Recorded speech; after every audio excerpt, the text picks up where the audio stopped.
Hi, I'm in a different bit of the studio today. This is usually where I meet with my clients. Now, the reason I'm here is a lot of you guys are asking to see different bits of the studio. Come on, show us a different bit of the studio each time, man. All right, no one's saying that, not one. But I've done a bit of research on YouTubers, and if you pretend you've got loads more subscribers than you have, it makes you look a lot less shit. So I should be doing a lot of that. All right, so I did want to just go through a few of my thoughts around the current restrictions. Also addressing the question about how to plan a wedding. If your wedding's in that first half of next year, how are you going to plan that when you just don't know what restrictions are going to be at that point? Okay, so jumping right into the current restrictions, we know there are 15 guests allowed. We also know that that is not any suppliers at all. So the venue staff, photographer, videographer, assistants, they're not included in that, which does mean if your auntie and uncle can carry a light stand and a bag, that's 2 extra guests you can have. So it's a bit crazy like that. However, there's other crazy stuff. So the evening if you're going to have a meal in the evening, that's still restricted to 15 people. However, if you go to a restaurant, there's no restriction at all. So if you're in a restaurant and you know the people in opposite tables, then there's a restriction in place. But if you don't know them, there's not. And that just seems crazy because presumably you'd rather be sat near somebody you know rather than don't know. But the restrictions are a bit crazy and inconsistent in places. But we're going to have to go on with them as long as we have to. So we have to live with these for a while.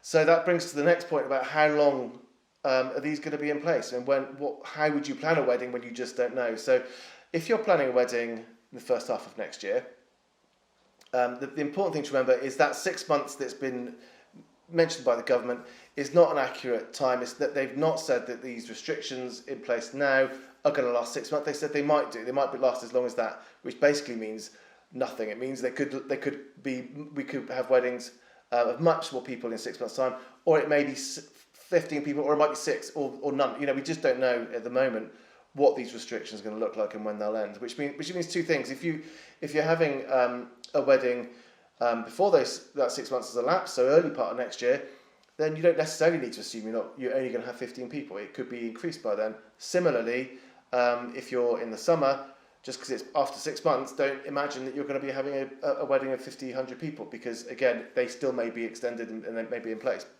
So that won't happen. So if you are having a wedding around that time, it must be really horrible because you just can't.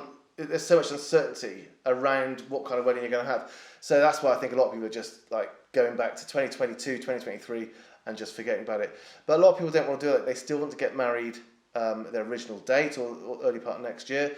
And for those couples, I think some are just going to have their wedding and just cope with any restrictions. But a lot of people are doing this split wedding idea where you have the evening bit, which is where you want the larger numbers, further down the line in 2022 sometime when you think there's going to be no pandemic problems at all.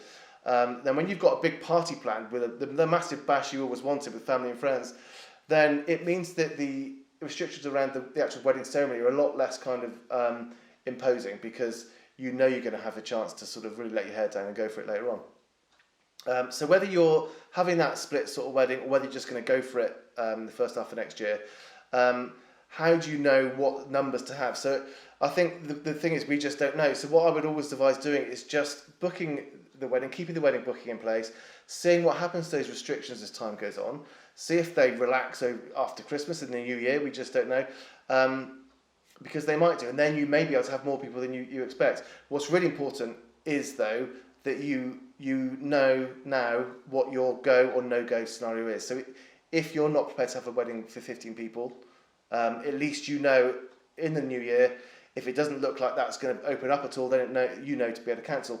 If you're happy with 30, then it might be that you're able to get that. But the really important thing, and this is where a lot of conflict could happen, is to make sure you and your venue are in agreement about what that go or no-go scenario is.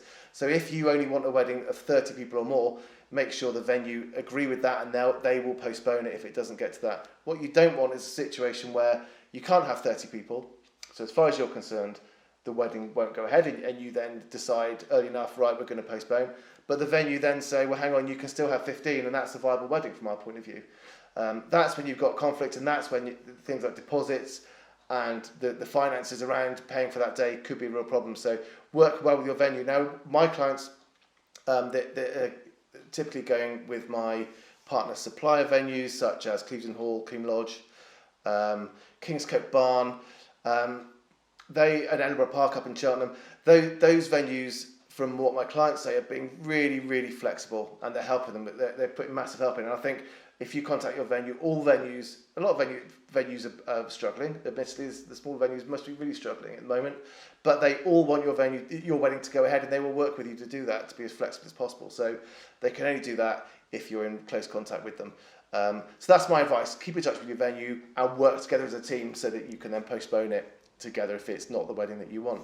All right, that's that's all I had for today. The other thing I've seen a lot of YouTubers do is put links up down here, so I might do that because I'm brilliant at post-production and stuff, so that must be really easy to do that. So yeah, follow my website down here or over here.